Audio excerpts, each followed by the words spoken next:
known me as Heather, and as Steve said, I currently chair the LGBT plus hub of Sheffield's Equality Hub network.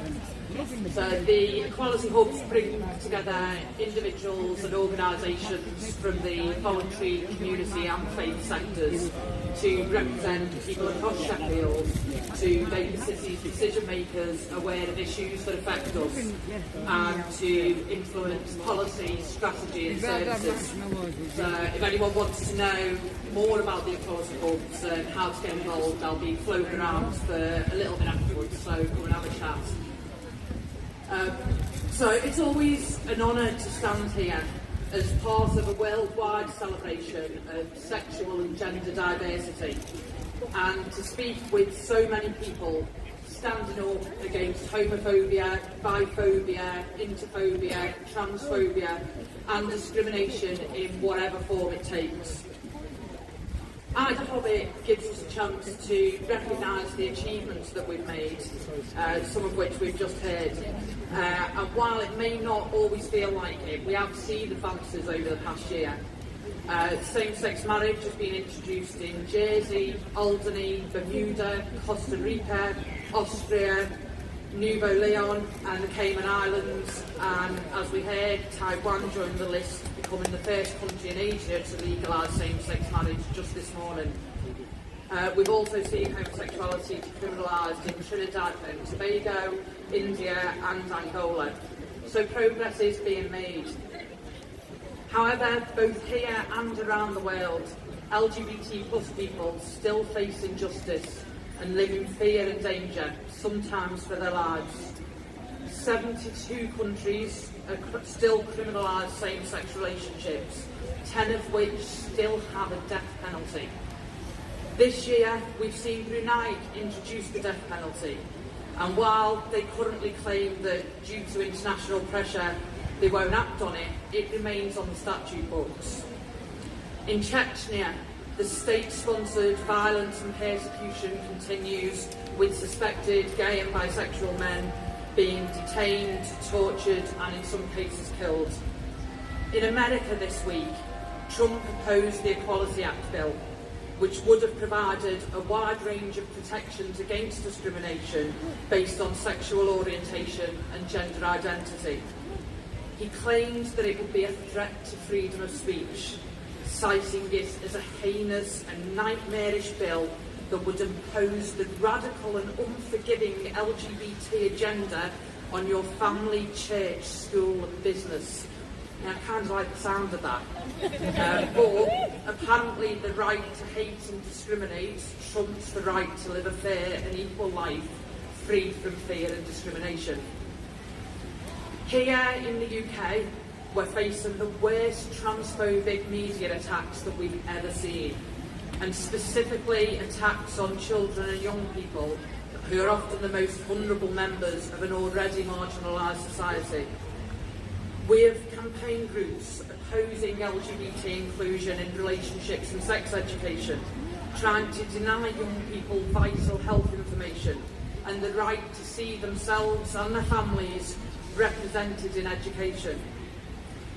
On Monday of this week, ILGA published their Rainbow Report, which shows the UK falling in the rankings for LGBT plus rights. And only this morning, TUC published a report that stated 68% of LGBT workers have experienced sexual harassment at work, and 12%, that's almost 1 in 8 LGBT women, have been seriously sexually assaulted or raped at their workplace. Generations of people before us have fought for the rights that we have today, and currently, amid a global rise of the far right, we are seeing how quickly rights that took decades or more to win can be stripped away. The theme for this year's IDAHoBIT is justice and protection for all.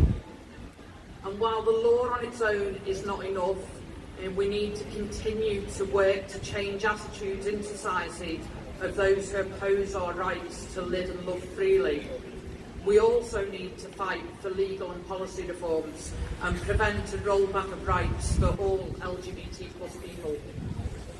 So what can we do? So the Rainbow Report that I mentioned earlier made 3 recommendations to improve the legal and policy situation of LGBT plus people in the UK. The first recommendation is to update the existing legal framework for legal gender recognition to establish an administrative process based on self-determination, free from abusive requirements such as medical diagnosis, divorce or age limits, and including non-binary recognition. 2 years ago, the Prime Minister pledged to reform the Gender Recognition Act in England and Wales so that trans people could gain legal recognition of their gender without a demeaning, lengthy and expensive process. Last year, tens of thousands of us responded to the government's consultation on improving the law. And now, as the government moves forward with the reforms, they need to know that they can count on the support of MPs to pass the law in Parliament. So that's where we come in. Most MPs won't know much about trans people's experiences, and because of the small number of hostile voices opposing reform, they might not feel confident about expressing their support. So they need to hear from us, whether we're trans or cis, about why legal recognition is key to trans people being treated with dignity and respect. So if you can spare 5 minutes, write to your MP, tell them why you support trans equality, and ask them to show their support by writing to the Prime Minister and the Minister for Women and Equalities.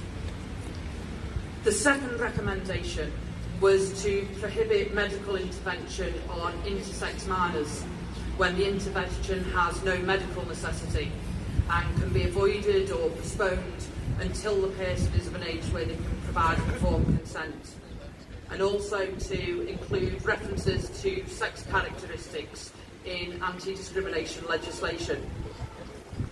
Intersex people are still hugely underrepresented and lack visibility, even within LGBT plus groups and campaigns, and despite some recent media attention due to the awful treatment and discrimination against Caster Semenya. Far too few of us are aware of the specific human rights violations faced by millions of intersex people. Because their bodies don't comply with typical definitions of male or female, intersex children and adults are frequently subjected to forced sterilisation and irreversible surgeries and suffer discrimination in their schools, workplaces and other settings. And the final recommendation in the report was to ensure marriage equality for all in all parts of the United Kingdom.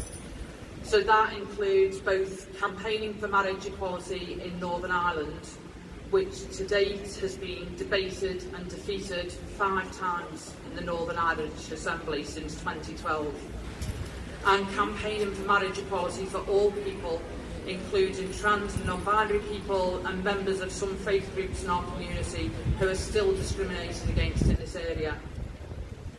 There's still so much work to do in other areas as well, with education and bullying issues at school, access to healthcare, fair media representation, the treatment of LGBT plus asylum seekers, high rates of LGBT plus homelessness, the disproportionate impact of cuts to mental health and other vital support services, and challenging discrimination in all walks of life, including the institutional homophobia and discrimination that's still present in some of our largest organisations. The list goes on, and we need to remember that as LGBT people, we don't exist in isolation. We need to stand up against all forms of hate and discrimination against all communities, whatever faith, race, disability, etc. Not only as allies, but because many of us are members of those communities as well. In the words of the fantastic Audre Lorde, there's no such thing as a single issue struggle, because we do not live single issue lives. As I said, there's still a lot of work to do, but looking out at everyone here today gives me confidence that we can and will continue to support each other in our collective journey towards a society that ensures justice and protection for all, and a fair and just world where no one will be left behind. Thank you.